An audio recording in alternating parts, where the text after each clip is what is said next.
Quê mà. Mê Linh hơi nổi tiếng đấy. Làm gì? Quên cả cái về đó xem em cứ vào trong YouTube là thấy mà. Vâng. Ừ.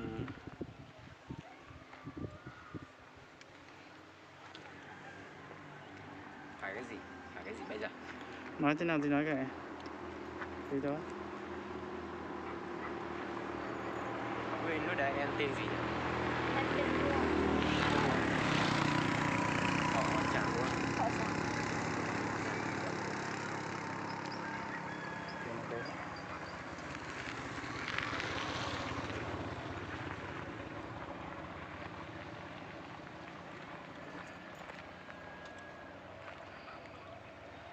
Em được bao nhiêu tuổi? 15. 15 là 2K6 à? Vâng.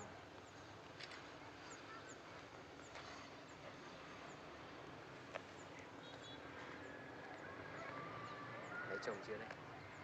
Chưa à? Khi nào mới đi? Phải thêm vài năm nữa. Vài năm nữa. Lòng thế. Vợ làm gì nhỉ? Ừ. Anh đây 8 người chỉ đi hẳn chứ có người yêu đây này. Đi lấy chồng à?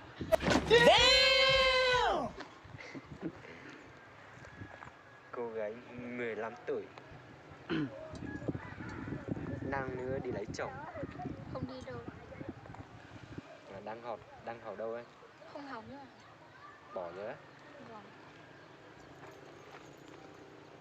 Sao không đi? Thì muốn ở lại giúp bố mẹ làm.